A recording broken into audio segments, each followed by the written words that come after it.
are still held in the evening, but at least we'd have some time together. So you have your heart set on staying in Cheyenne?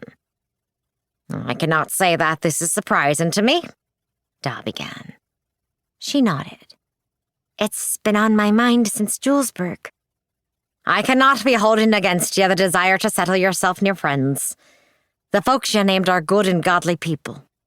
He tossed down the other half of his coffee and held out the cup for more. But I cannot have you staying here without a man to protect you.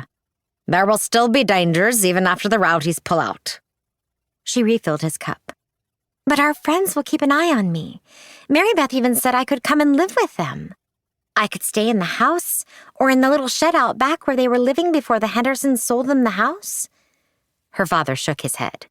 No, y'all be needing a husband, Melody. I've been feeling that way for a long time now. You need a man of your own and children. You're made for love and family, like your ma. Melody only had vague memories of her mother. She died when Melody was barely 10 years old. Now, almost 16 years later, the memories were cloudy. She could hardly remember what her mother looked like, although Da said she was the spitting image of her mother. And while I know you're old enough to decide for yourself, I'm still your Da. I respect that, Da.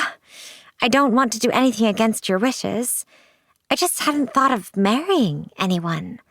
You'll soon be heading west, and finding a husband in that short time is going to be difficult. After all, there's no one special in my life. Not that I don't have men asking me all the time if they can be courting you. Of course they know there's a risk in approaching me, but that's the first part of the test.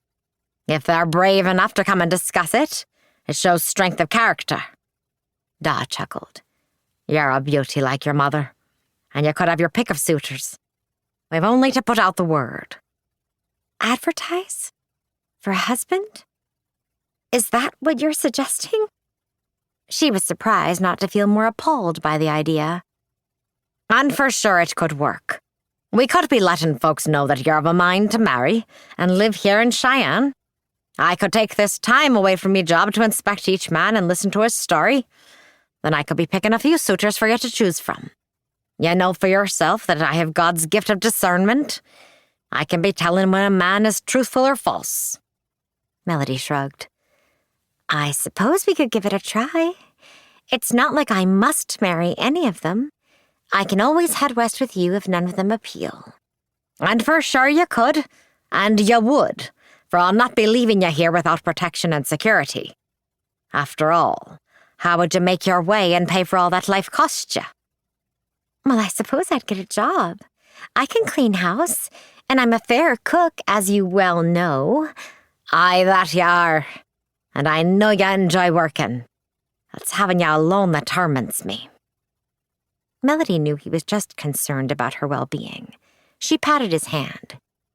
If you want to pick out some suitors for me, then I'm not opposed. I love and trust you. I don't want to stay here to be rid of you.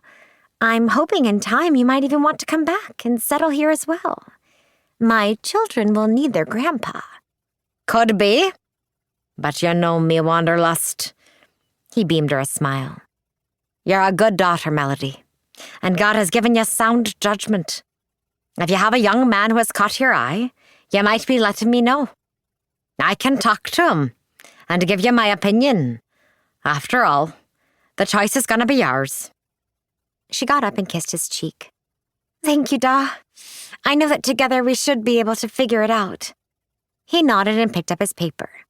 Now, didn't you say you were going to go visit Mary Beth? Aye. After I do up the dishes, I'll be on my way.